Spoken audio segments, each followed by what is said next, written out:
Saya buka dulu ya. Assalamualaikum warahmatullahi wabarakatuh. Assalamualaikum warahmatullahi wabarakatuh. Ya, saya akan jam 10 dulu ya Bapak.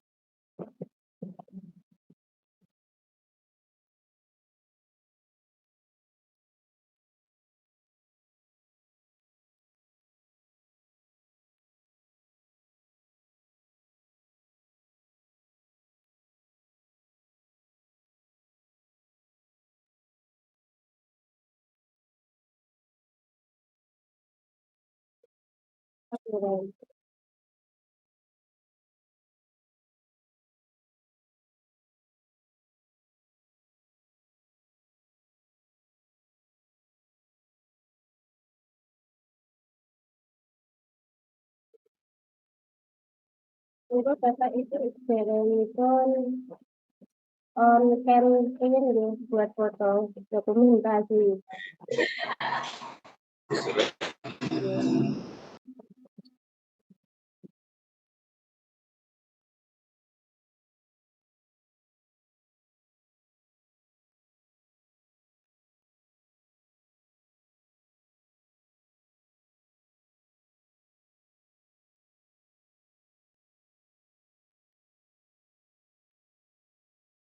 Satu, dua, tiga.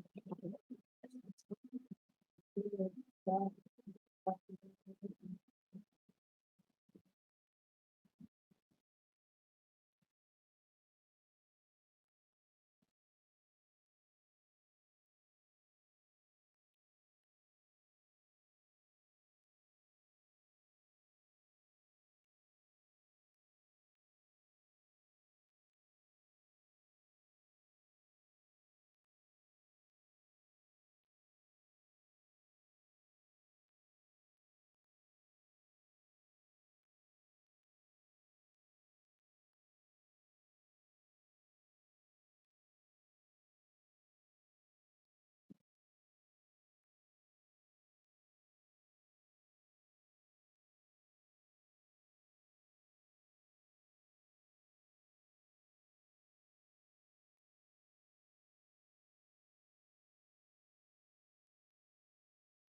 Nih, juga bisa terlihat di layar jenengan juga Pak.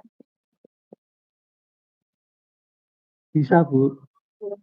Saya langsung saja. Saya mulai ya. Assalamualaikum warahmatullahi wabarakatuh. Nama saya Lia Riki, CPP Angkatan 9 Kabupaten Kudus. Saya akan membagikan modul 1.4 tentang menyebarkan pemahaman, penerapan, pengalaman budaya positif. Dan ini saya, Lia Riki, sebagai calon guru penggerak. Yang kedua, fasilitator saya, Pak Yusmin Aji Joko. Yang ketiga, pengajar praktik saya, Ibu Sri Yuni Karnawati. Keterkaitan antar materi.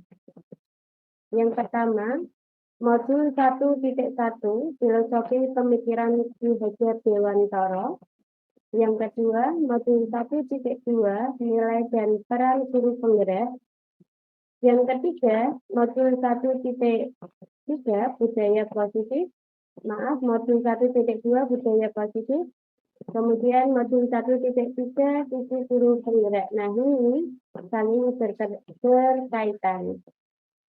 Tujuan akhirnya, yang pertama, filosofi pemikiran Ki Hajar Dewantara. Yang kedua, nilai dan peran guru penggerak. Yang ketiga, visi guru penggerak. Yang keempat, budaya positif. Konsep inti budaya positif.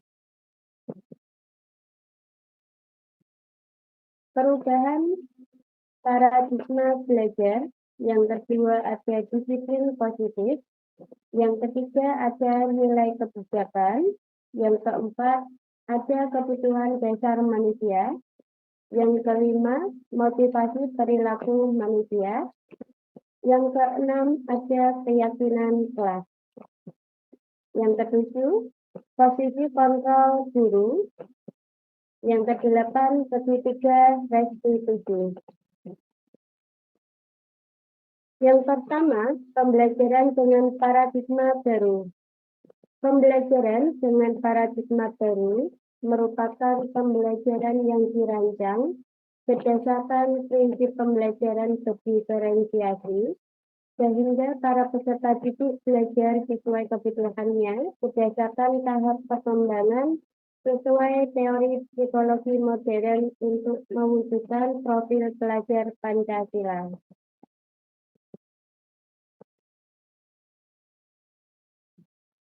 Yang kedua, miskonsepsi tentang teori kontrol.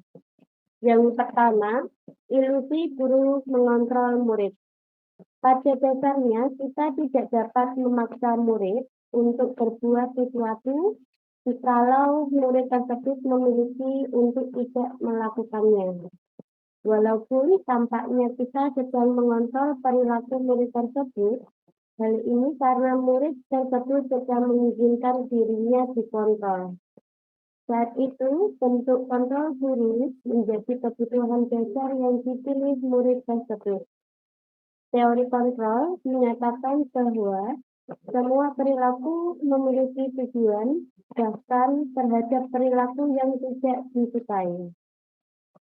Itu termasuk ilusi guru mengontrol murid. Yang kedua, ilusi bahwa kritik dan membuat rasa bersalah mampu menguatkan karakter. Menggunakan kritik dan rasa bersalah untuk mengontrol murid menuju pada identitas gagal. Mereka belajar untuk merasa buruk tentang diri mereka. Mereka mengembangkan dialog diri yang negatif. Kadangkala sulit bagi guru untuk mengidentifikasi bahwa mereka melakukan perilaku ini karena seringkali guru cukup menggunakan suara yang halus untuk menyampaikan pesan negatif. Yang ketiga, ilusi bahwa semua penguatan positif efektif dan bermanfaat.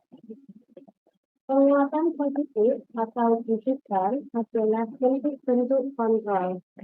Segala usaha untuk mempengaruhi murid agar mengulangi suatu perilaku tertentu adalah suatu usaha mengontrol murid tersebut.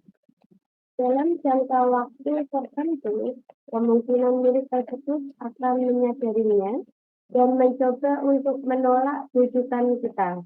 Atau bisa jadi, murid tersebut menjadi tergantung pada pendapat sang guru yang berusaha.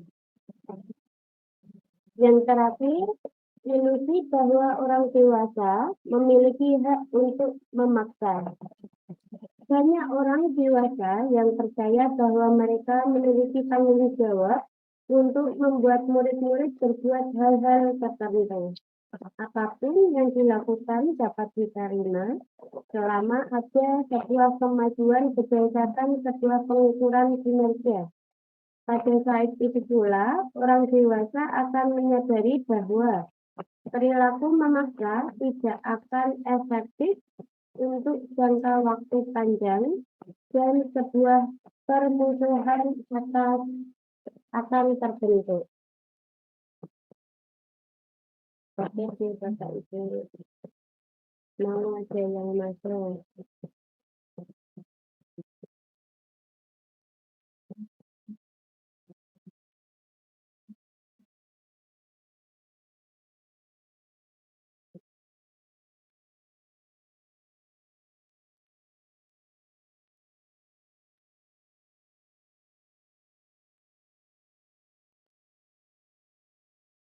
Kemudian saya lanjutkan kembali. Mengubah paradigma stimulus respon ke pendekatan teori kontrol. Yang pertama ada stimulus respon. Yang pertama, realita atau kebutuhan manusia. Yang kedua, semua orang melihat hal yang sama. Ketiga, kita mencoba mengubah orang agar berpandangan sama dengan kita. Yang keempat, perilaku buruk dilihat sebagai suatu kesalahan. Yang kelima, orang lain bisa mengontrol saya. Yang keenam, saya bisa mengontrol orang lain. Yang ketujuh, pemaksaan ada pada saat rujukan gagal. Yang kedelapan, model berpikir menang atau kalah. Kemudian ada stimulus respon, juga ada teori kontrol. Yang pertama, realita atau kebutuhan kita berbeda. Yang ketiga, kita berusaha memahami pandangan orang lain tentang dunia. Yang keempat, semua orang berperilaku memiliki tujuan. Yang kelima, hanya Anda yang bisa mengontrol diri. Yang keenam, Anda tidak bisa mengontrol orang lain. Yang ketujuh, kolaborasi dan konsensus menciptakan pilihan-pilihan baru. Dan yang terakhir, model berpikir menang. Kemudian yang kedua, semua orang memiliki gambaran yang berbeda. Kemudian disiplin positif. Disiplin berasal dari kata disiplina, yang artinya belajar. Disiplin mengacu pada disiplin diri yang memiliki tanggung jawab terhadap apa yang dilakukannya berdasarkan nilai-nilai yang diyakini. Yang kedua, disiplin positif merupakan salah satu cara penerapan disiplin yang bertujuan untuk menumbuhkan kesadaran serta memberdayakan peserta didik tanpa imbalan penghargaan atau reward, ancaman atau hukuman. Yang ketiga, sebagai pendidik, tujuan kita adalah menciptakan peserta didik yang memiliki disiplin diri, sehingga mereka berperilaku mengacu kepada nilai-nilai kebajikan universal dan memiliki motivasi intrinsik dalam perubahan perilaku ke arah yang lebih baik. Suara saya masih terdengar ya Bapak Ibu?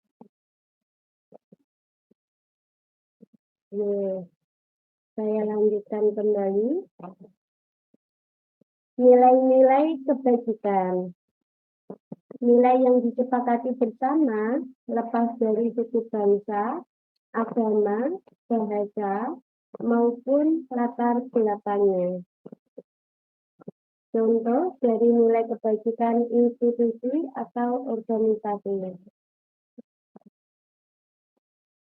Yang pertama, profil pelajar Pancasila. Beriman dan bertakwa kepada Tuhan Yang Maha Esa dan berakhlak mulia. Berkebinekaan global, gotong royong, mandiri, kreatif, dan bernalar kritis. Yang kedua, IPO Primary Youth Program atau PYP. Ada toleransi, rasa hormat, integritas, mandiri, menghargai, antusias, empati, keingintahuan, kreativitas, kerjasama, percaya diri, dan komitmen.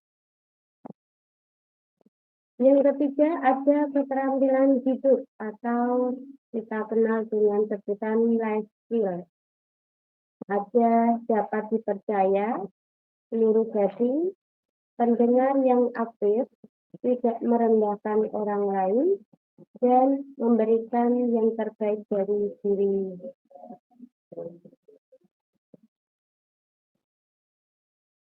Selanjutnya ada kebutuhan dasar manusia.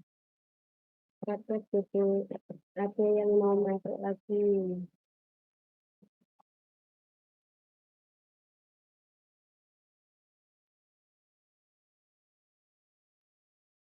Saya lanjutkan. Ada kebutuhan dasar manusia. Kebutuhan dasar manusia adalah segala sesuatu yang kita lakukan untuk mendapatkan apa yang kita inginkan. Seluruh tindakan yang kita lakukan memiliki tujuan tertentu. Dan semua usaha yang terbaik yang kita lakukan adalah dalam rangka agar kebutuhan dasar kita terpenuhi dengan baik. Nah, 5 kebutuhan dasar manusia itu yang pertama ada bertahan hidup. Bertahan hidup itu bisa meliputi makanan, pakaian, tempat tinggal, keamanan, dan kesehatan. Yang kedua, kasih sayang. Kasih sayang itu bisa rasa diterima, dipedulikan, berbagi kerjasama, menjadi bagian dalam kelompok. Yang ketiga, ada penguasaan. Penguasaan bisa meliputi harga diri, keinginan untuk dianggap, memimpin, berprestasi, kemudian didengar, dan dirangkul. Kemudian ada kata kebebasan. Kebebasan memiliki arti mandiri, memiliki pilihan, mencoba hal yang baru, mampu mengendalikan arah dirinya. Selanjutnya ada kesenangan. Ada bermain, humor, antusiasme, dan tertawa. Kemudian ada motivasi perilaku manusia. Yang pertama, untuk menghindari ketidaknyamanan atau hukuman. Kemudian untuk mendapatkan imbalan atau penghargaan dari orang lain, ini termasuk unsur ekstremistik. Kemudian untuk menjadi orang yang mereka inginkan dan menghargai diri sendiri dengan nilai-nilai yang mereka percaya. Ini termasuk motivasi intrinsik. Kemudian ada hukuman. Tidak terencana atau tiba-tiba. Yang kedua, murid tidak tahu apa yang akan terjadi atau tidak dilibatkan. Yang ketiga, bersifat satu arah berupa hukuman fisik atau psikis. Kemudian yang kedua ada konsekuensi. Yang pertama ada berencana atau disepakati sesuai peraturan. Yang kedua, murid tetap dia tidak nyaman. Yang ketiga, sikap guru selalu memonitor murid. Yang ketiga ada restitusi. Yang pertama, proses menciptakan kondisi bagi murid.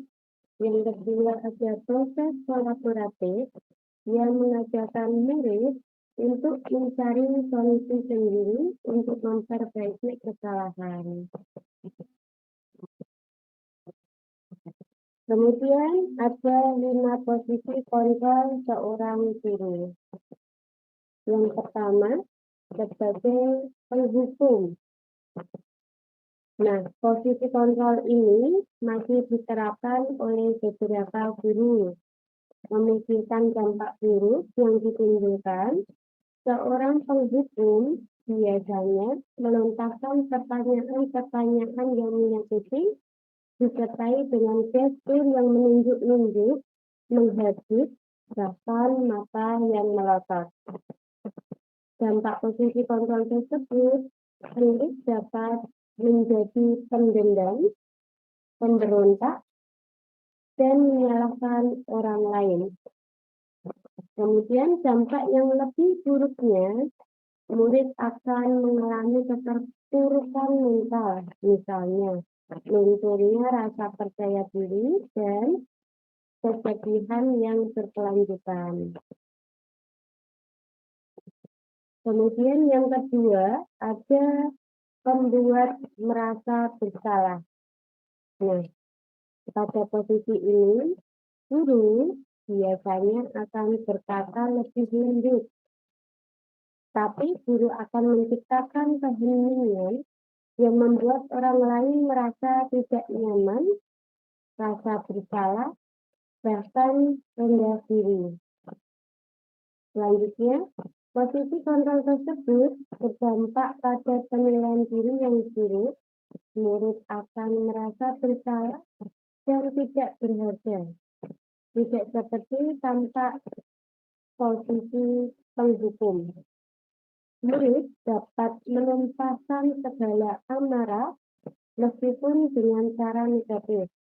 Murid dengan perasaan tertekan seperti ini yang tiba-tiba dapat melekis amarahnya sehingga dapat menyakiti diri bahkan orang lain. Kemudian seperti itu ada yang mau lagi.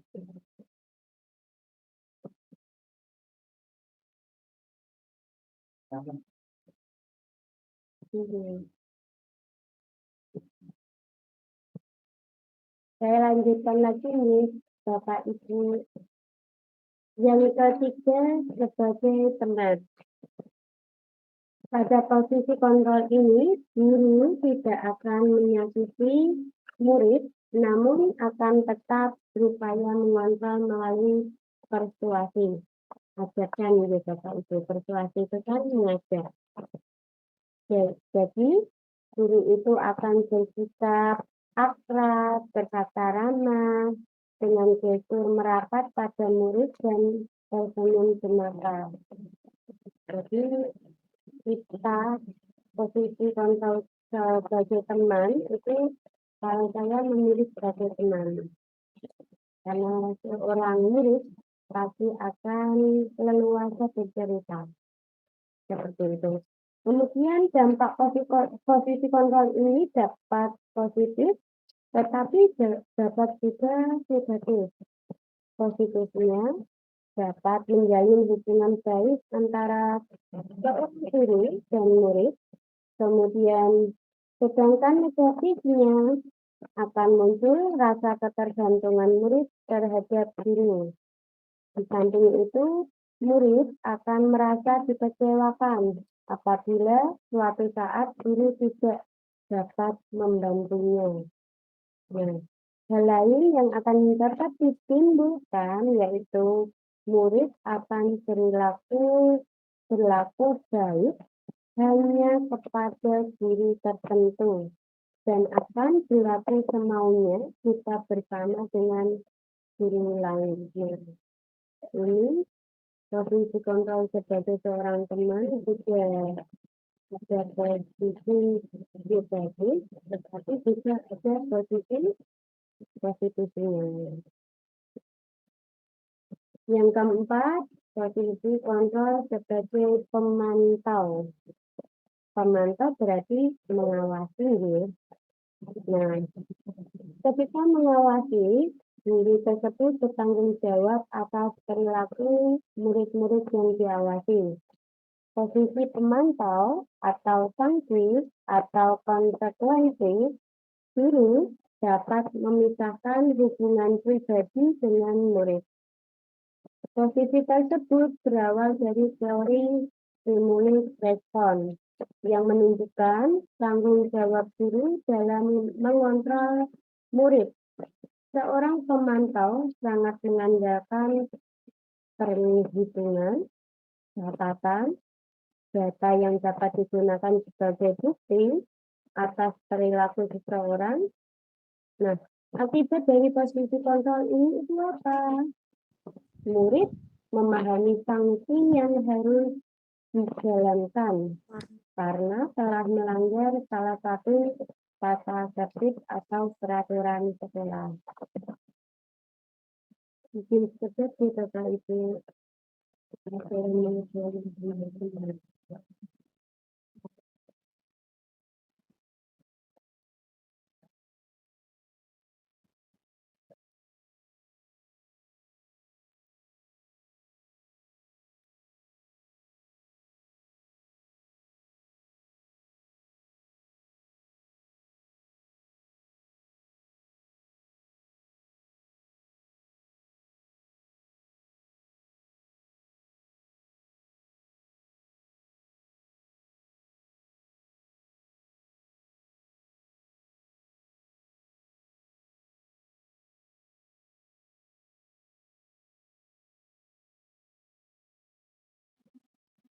Sudah terdengar nih Bapak Ibu.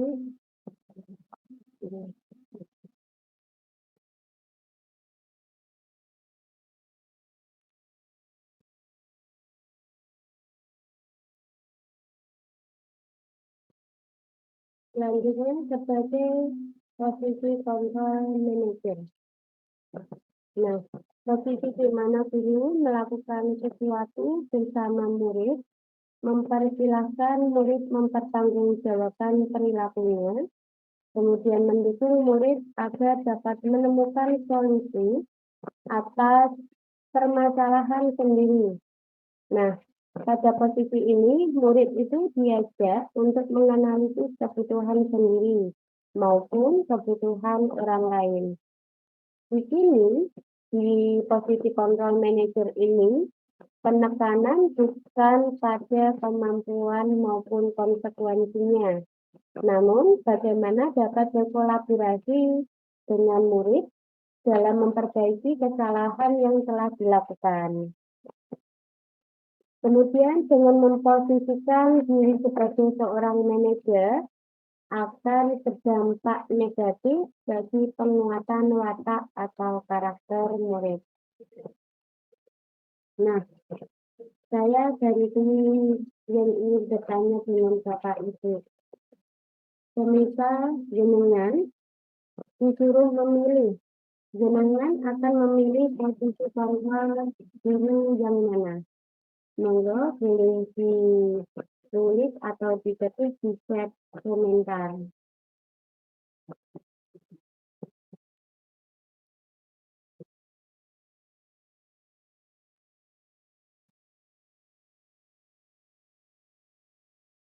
Mau memposisikan kontrol guru sebagai penghukum atau pembuat merasa bersalah atau teman atau pemantau bahkan manajer.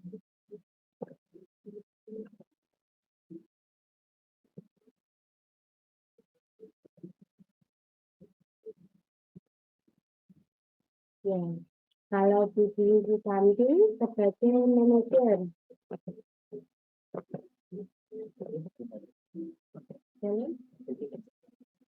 Chat komentar Bapak.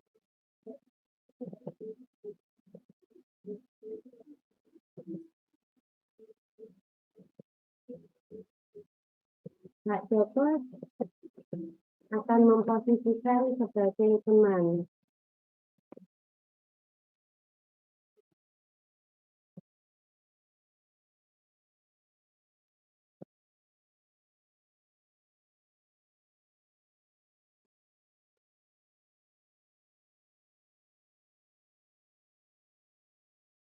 Saya lanjutkan kembali di Bapak Ibu.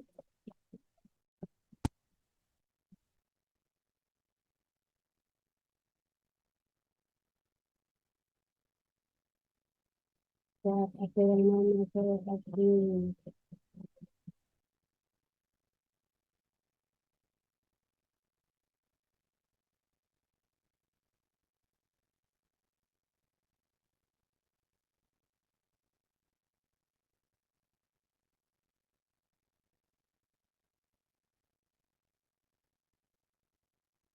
Ya, Saya lanjutkan kembali. Contoh penerapan 5 posisi kontrol guru. Kasusnya saya ambil contoh siswa tidak memakai atribut lengkap saat upacara bendera. Misalnya ada kata tetap itu ada yang memakai lagi istilah.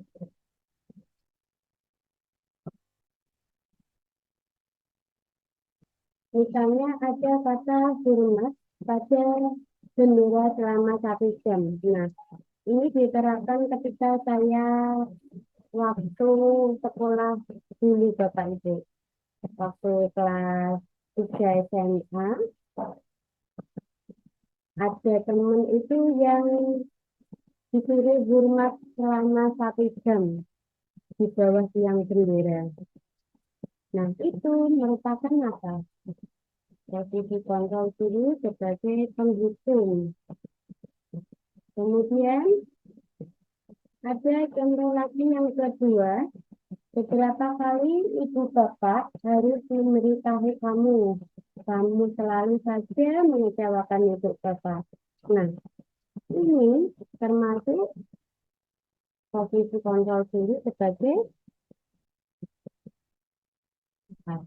Membuat rasa Ya, benar di sini membuat rasa bersalah. Kemudian yang ketiga, ayo dong ikuti aturan sekolah. Tolong bantu ibu, bapak ya sekali ini saja. Yang sudah tidak apa-apa, lain kali jangan sampai berbuat seperti ini lagi ya. Nah, kalau ini sebagai posisi kontrol aparat. teman.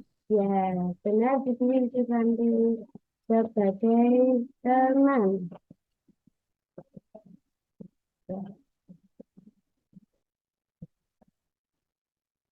Saya butuh malah rote.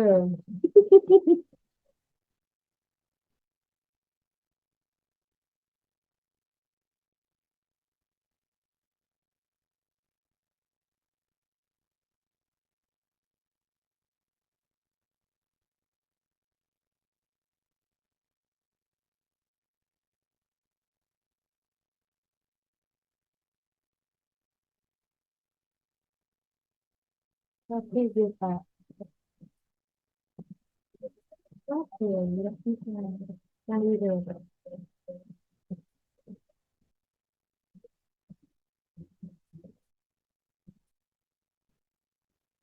Posisi ngapunten.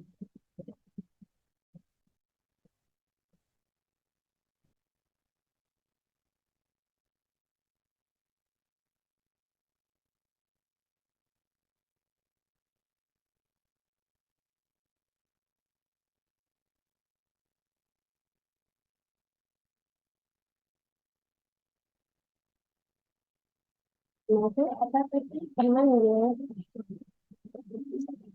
Ya, terima kasih Pak.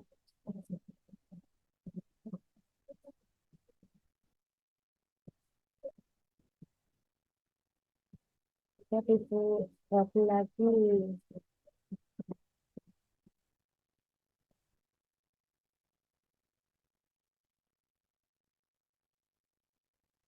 Lihat Bapak. Ya.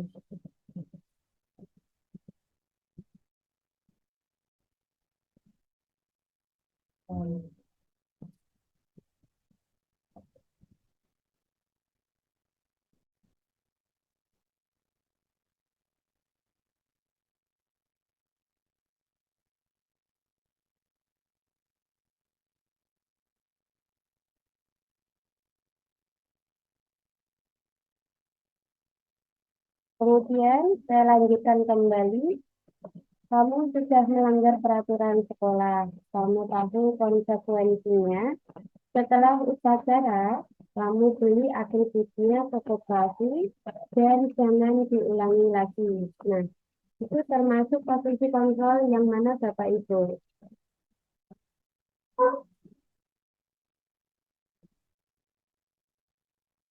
Posisi kontrol kiri sebagai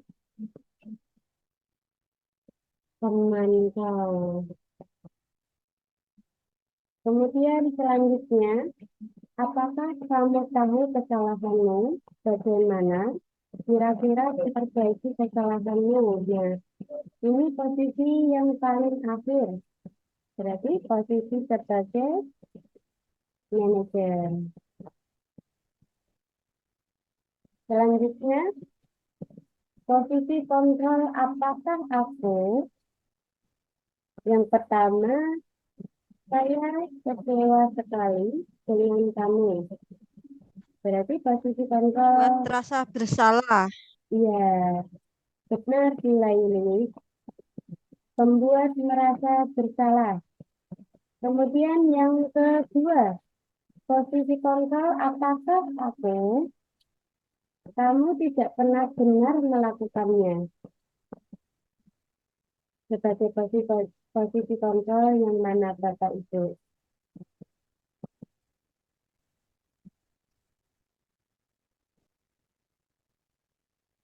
Mungkin Bapak itu bisa minta tolong menjawabnya. Bukan, Bu. Kamu tidak pernah benar melakukannya. Pendukung menurut judul. Kamu tidak pernah melakukannya. Pembuat merasa bersalah, Bu. Ya, Bu. Yes. Yang ketiga, posisi kontrol apakah aku? Apa rencanamu untuk menyelesaikan masalah ini? Posisi Manajer. kontrol. Manajer. Iya, Manajer, Bu. iya. Benar sekali. Sebagai manajer. Kemudian, ayolah lakukan demi Bapak Ibu ya. Ayolah. Ada kata ayolah membantu. Berarti sebagai Teman. iya, benar sebagai teman. Nah, saya lanjutkan kembali di keyakinan kelas. Mengapa keyakinan kelas? Mengapa bukan peraturan kelas? Menurut saya, keyakinan ini lebih dari sekadar aturan. Keyakinan ini adalah prinsip-prinsip yang memandu tindakan kita secara intrinsik. Murid cenderung lebih termotivasi untuk berperilaku sesuai dengan keyakinan ini karena mereka merasa terhubung secara pribadi dan meyakini nilai-nilai tersebut.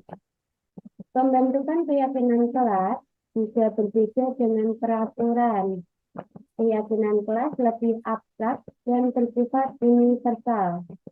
Keyakinan kelas berbentuk pernyataan positif yang mencerminkan nilai-nilai kebaikan yang diinginkan oleh seluruh kelas. Selain itu, keyakinan kelas sebaiknya tidak terlalu banyak agar mudah diingat dan dipahami oleh semua anggota kelas. Keyakinan ini harus relevan dengan lingkungan kelas, sehingga dapat diterapkan dalam kehidupan sehari-hari di dalam kelas. Kemudian jadi kesimpulannya, keyakinan kelas memiliki keunggulan dibandingkan dengan peraturan kelas karena mereka berdasarkan pada nilai-nilai universal atau umum, memotivasi perilaku intensif, dan menciptakan lingkungan kelas yang lebih positif dan berdaya tahan. Selanjutnya, pembentukan keyakinan kelas. Yang pertama, bersifat abstrak.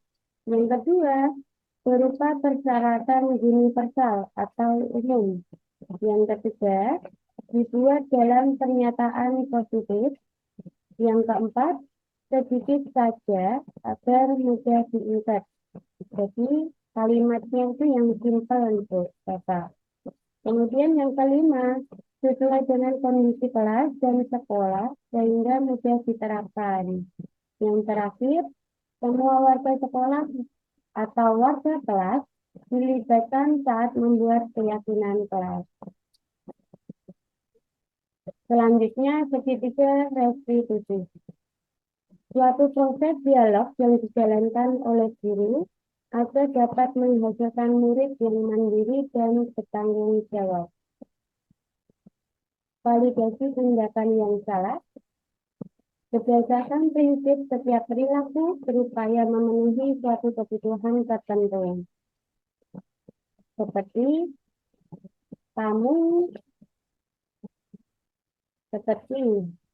benar dia bilang.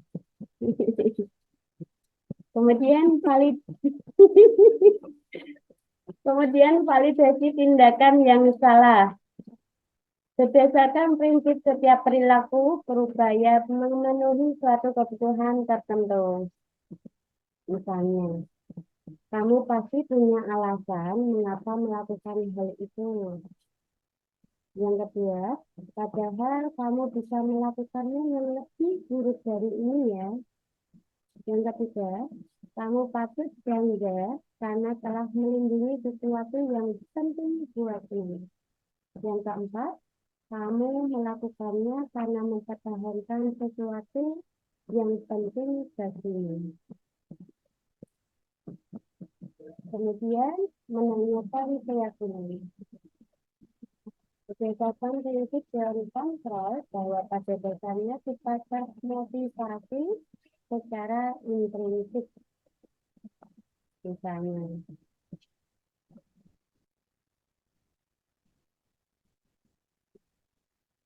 apa keyakinan kelas kita? Yang kedua, nilai-nilai apa yang telah disepakati bersama? Yang ketiga, seperti apa gambaran sebuah kelas yang ideal menurut kamu? Kemudian yang keempat, kamu ini menjadi orang yang seperti apa? Misalnya. Kemudian ada budaya positif. Berdasarkan penerapan tahapan kerja tersebut akan muncul pembiasaan positif di sekolah yang kita kenal dengan budaya positif. Budaya positif ini akan menimbulkan rasa aman dan nyaman pada murid dalam proses pembelajaran. Budaya positif juga dapat mendorong murid untuk mampu berpikir, bertindak, dan mencipta sebagai proses memerdekakan dirinya, sehingga murid lebih mandiri dan bertanggung jawab. Refleksi pertanyaan pemahaman atas keseluruhan materi modul budaya positif. Nah, sejauh mana pemahaman saya tentang konsep-konsep ini yang saya pelajari di modul ini, yaitu disiplin positif, teori kontrol, teori motivasi, hitungan dan penghargaan, posisi kontrol guru, kebutuhan dasar manusia, keyakinan kelas, dan segitiga restitusi. Yang pertama, disiplin positif. Disiplin positif merupakan pendekatan mendidik anak untuk melakukan kontrol diri dan pembentukan kepercayaan diri.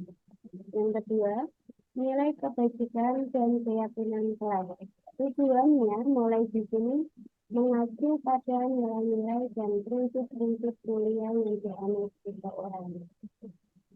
Yang ketiga, posisi kontrol. Pemberi hukuman, pembuat rasa bersalah, teman, pemantau, dan manajer. Yang keempat, ada kebutuhan dasar meliputi bertahan hidup, kasih sayang dan rasa diterima, penguasaan, kebebasan, dan kesenangan.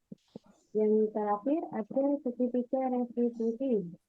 Yang pertama, ada menstabilkan identitas.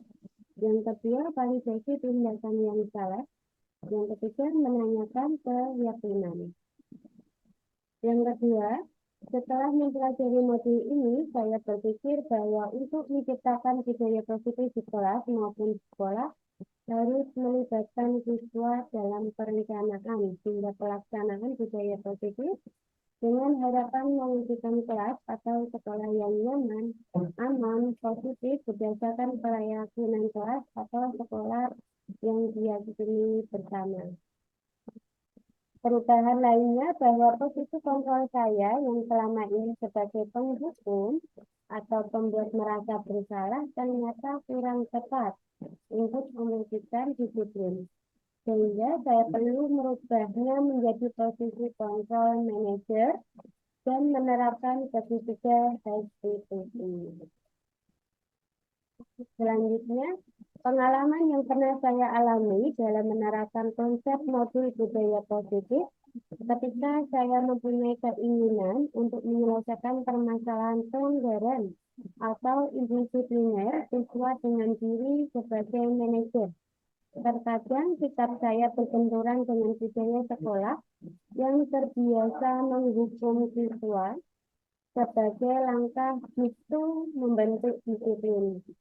Maka dari itu saya memerlukan suatu pendekatan khusus dan mensosialisasikan hal ini kepada teman sejawat. Yang keempat, perasaan saya ketika mengalami hal tersebut adalah merasa lebih tertantang untuk mengimplementasikan posisi diri sebagai manajer dan menerapkan segitiga restitusi dalam menangani kasus indisipliner siswa. Karena dengan menempatkan kepada murid untuk mempertanggungjawabkan perilaku dan mendukung murid menemukan solusi atas permasalahannya. Saya juga merasa tertantang untuk menyusun strategi untuk mensosialisasikan konsep budaya positif kepada rekan sejawat agar kami dapat berkolaborasi melakukan perubahan budaya positif di kelas maupun sekolah. Yang kelima, menurut saya, hal baik yang sudah ada di lingkungan kelas dan sekolah adalah disiplin positif, nilai-nilai kebajikan, serta keyakinan kelas yang dibangun bersama dengan berpihak pada murid. Adapun yang perlu diperbaiki adalah posisi kontrol seorang guru yang selama ini cenderung sebagai penghukum dan pembuat merasa bersalah menuju seorang manajer. Kemudian yang keenam, sebelumnya saya sering menggunakan posisi kontrol sebagai pendukung dan pemantau. Saat itu perasaan saya adalah merasa benar dengan tindakan yang saya berikan kepada murid saya, walaupun kadang hasil yang saya harapkan kurang signifikan. Setelah mempelajari modul ini, saya mencoba menggunakan posisi kontrol sebagai manajer. Jika saya mampu memposisikan diri sebagai manajer dengan penerapan posisi restitusi, saya merasa bangga dengan murid saya lebih menunjukkan rasa tanggung jawabnya saat memperbaiki kesalahan. Yang ketujuh, sebelumnya saya pernah secara tidak sadar menggunakan konsep segitiga restitusi, namun tahapan restitusinya tidak secara utuh. Tahapan yang pernah saya lakukan adalah jarak 2 jam, iki lagi 1 jam. Periksa meneh. Tahapan yang pernah saya lakukan adalah menstabilkan identitas dan validasi tindakan yang salah. Saya belum sampai pada tahap menanyakan keyakinan karena sebelumnya saya cenderung meminta siswa melakukan perbaikan atas kesalahan berdasarkan cara saya, bukan pendapat atau cara siswa sendiri. Yang ke-8,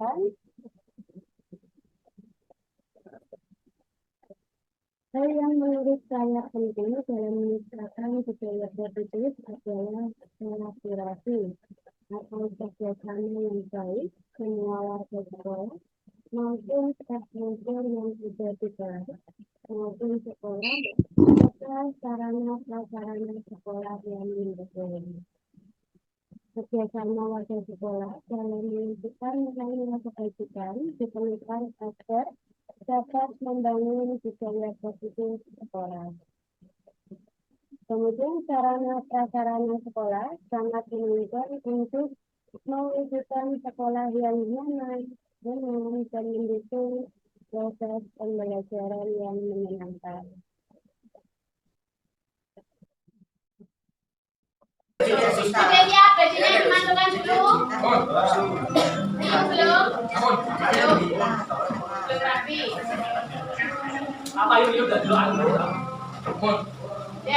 Sudah bisa dimulai SBK-nya. Kita nonton video ini.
Nah, contohnya ketika saya membuat keyakinan kelas di kelas saya, di kelas 10 10.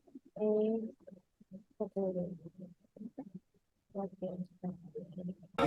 Silakan kembali ke tempat masing-masing.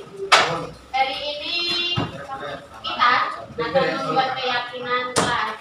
Keyakinan kelas berarti berarti positif. Misalnya ada kata jangan terlambat, berarti kata positifnya apa? Jangan terlambat itu kan kata negatif. Kalau diganti kata positif berarti berangkat tepat waktu. Seperti itu ya. Hindari kata jangan. Sudah paham? Sudah. Saya beri waktu 5 menit. Silakan ditulis di sini. Nanti saya bagi satu-satu. Jangan ada kata jangan, tapi diberi kata atau kalimat positif. Ya. Tentang keyakinan kelas, tentang sekolahan atau kelas kita. Ya. Ada yang mau ditanyakan? Enggak. Ya, ada. Berapa orang di sini? Berapa?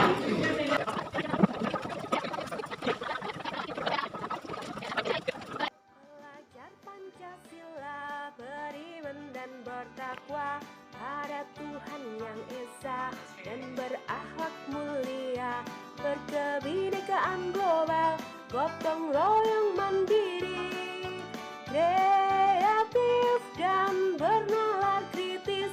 Belajar Pancasila, beriman dan bertakwa pada Tuhan yang Esa dan berakhlak mulia, berkebinekaan global.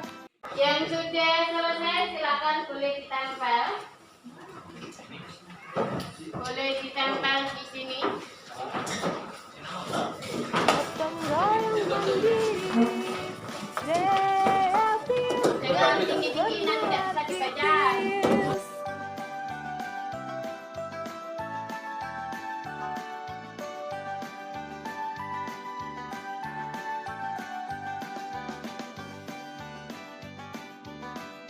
Nah, itu merupakan contoh dari keyakinan kelas saya, Bapak Ibu.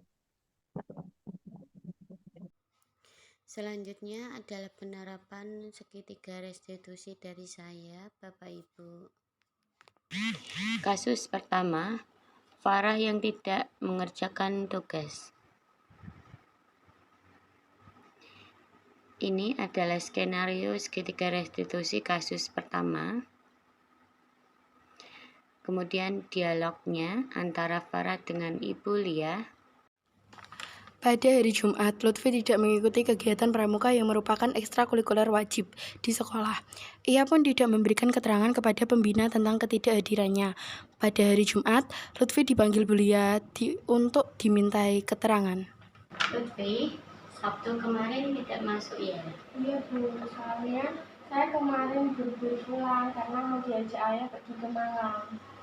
Wah, pasti sangat menyenangkan itu. Bu Lia juga pasti sangat senang jika diajak piknik.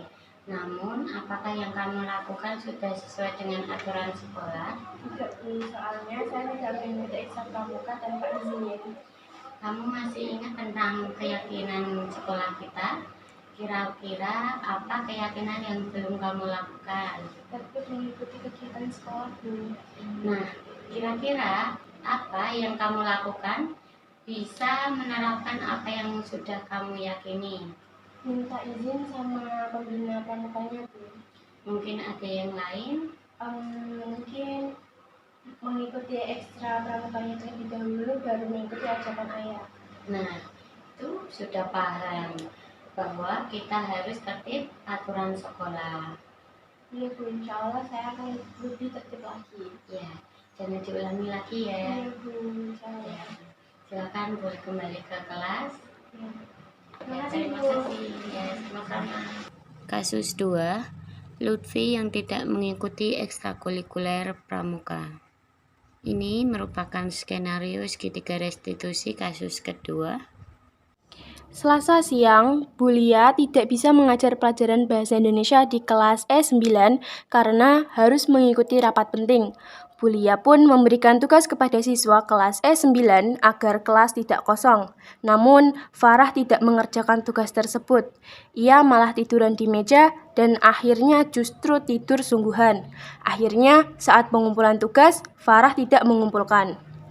Keesokan harinya, saat mengoreksi tugas, Bu Lia menemukan satu anak yang tidak mengerjakan tugas, yakni Farah. Padahal berdasarkan buku presensi, hari itu Farah masuk sekolah. Saat istirahat, Bu Lia pun memanggil Farah untuk klarifikasi.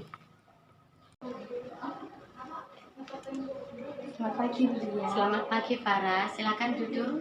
Ya, terima kasih. Kamu tahu mengapa Bu Lia panggil di sini? Mungkin berkaitan dengan tugas. Iya benar. Tetapi kamu kemarin berangkat apa tidak? Ya benar berangkat, tetapi tidak mengumpulkan tugas. Kemudian Mira, semua orang kan mempunyai kesalahan. Begitupun dengan Bu Lia. Namun dengan kesalahan tersebut pasti ada alasannya. Ya. Kira-kira mengapa Farah kok bisa tidak mengumpulkan tugas? Saya capek dan mengantuk Bu, karena malamnya scroll TikTok sampai jam 12 malam. Akhirnya jadi mengantuk saat pelajaran. Kamu masih ingat tentang keyakinan kelas kita? Masih Bu. Kamu masih ingat kira-kira yang kamu lakukan itu sudah sesuai dengan keyakinan kelas apa belum? Keyakinan kelas yang mana? Selalu bertanggung jawab Bu. Iya, nah itu sudah tahu.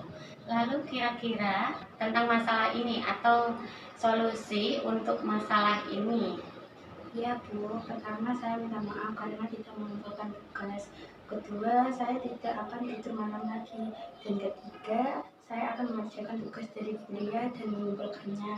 Ya, Bu Lia sangat mengapresiasi tanggung jawabmu. Silakan, boleh melanjutkan istirahat dulu. Ya, terima kasih Bu. Sama-sama, jangan diulangi lagi ya. Tanggapan murid. Assalamualaikum warahmatullahi wabarakatuh. Perkenalkan, nama saya Farfatun Ahmadiyah, saya dari S9. Saya mengucapkan terima kasih kepada Bulia karena telah menyelesaikan permasalahan saya. Saya beranggapan bahwa tidak mengerjakan tugas dapat menghambat nilai kita, bahkan nilai kita berkurang. Lebih baik kita mengerjakan tugas dan mengumpulkannya tepat waktu. Bila besok sekolah, lebih baik kita tidur jam tepat waktu, seperti jam 9 malam, tidak lebih dari itu. Karena saat pelajaran dapat membuat kita menjadi ngantuk. Sekian dari saya. Wassalamualaikum warahmatullahi wabarakatuh. Assalamualaikum warahmatullahi wabarakatuh. Perkenalkan, nama saya Lutfian Habibah dari kelas 10 S9. Saya ingin berterima kasih kepada Bulia Rizky karena telah membantu menyelesaikan permasalahan saya, yaitu saya tidak mengikuti ekstrakurikuler pramuka tanpa izin. Untuk kedepannya, saya berjanji akan lebih giat dalam mengikuti kegiatan ekstrakurikuler pramuka ataupun kegiatan yang lainnya. Dan jika saya tidak mengikuti kegiatan itu atau ekstrakurikuler pramuka, saya akan meminta izin terlebih dahulu. Terima kasih. Terima kasih, semoga bermanfaat. Salam dan bahagia. Wassalamualaikum warahmatullahi wabarakatuh. Terima kasih Bapak Ibu sudah ikut berpartisipasi di aksi nyata saya di modul 1.4 tentang budaya positif. Sebelumnya saya boleh minta tolong on kamera untuk dokumentasi foto Bapak Ibu.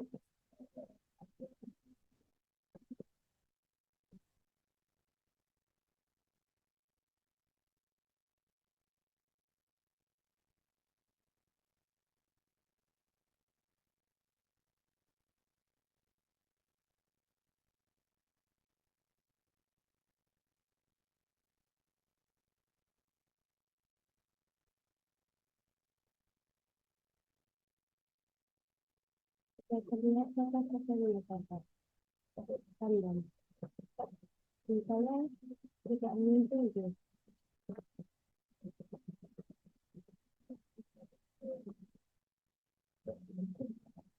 Ini kita pakai di sini. Ini yang ada di jalan. Di perpisahan yang ternyata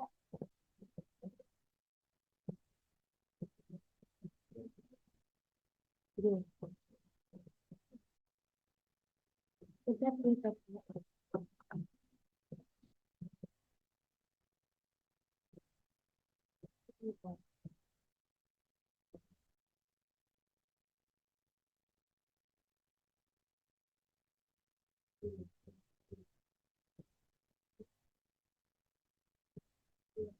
Saya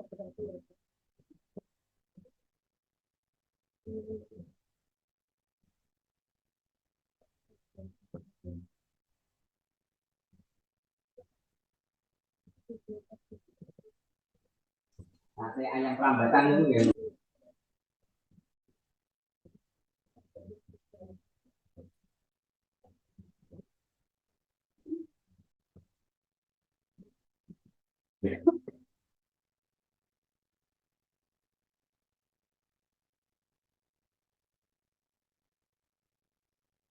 kita lihat. Kalau ini itu kan ya Pak minta tolong ya.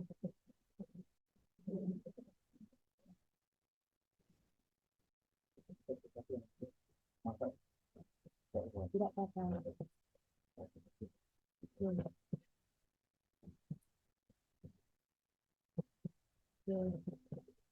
Dia Bapak itu metode sudah ikut berpartisipasi. Nanti kalau dengan presentasi berkabar dia Bapak itu.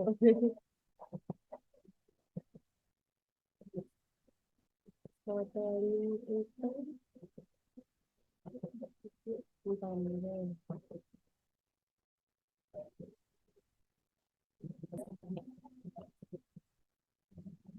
Bapak juga bisa meninggalkan ini sudah kelihatan sudah ada pasang kelihatan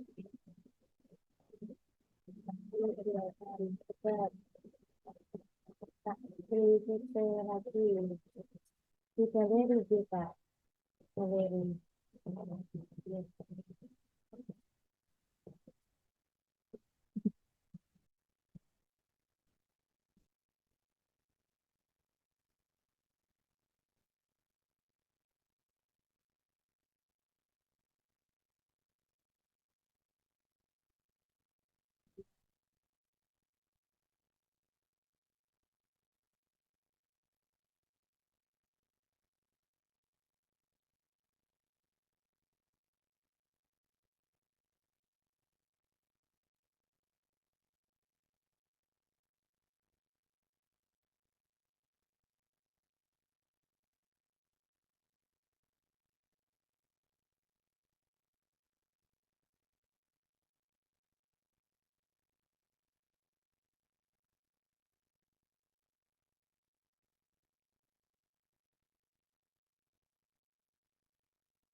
Foto ini dengan gaya apa Pak Ibu?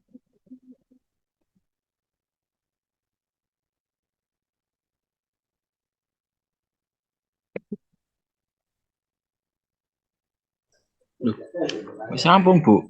Sampun. Loh, aku lagi mlebu wis rampung.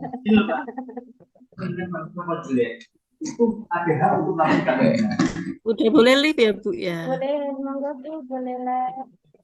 Semoga lagi. Makasih Bulia, sukses Oke, selalu. amin. Matur suwun ya Bapak Ibu partisipasinya. Itu nomor rekening buatan, Bu.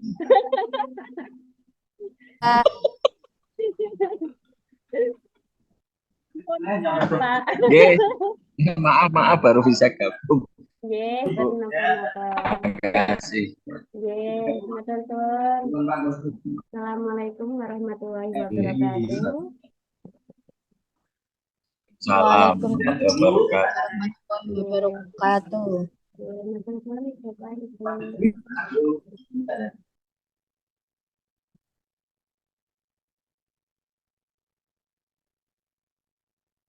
Suwun Bulia.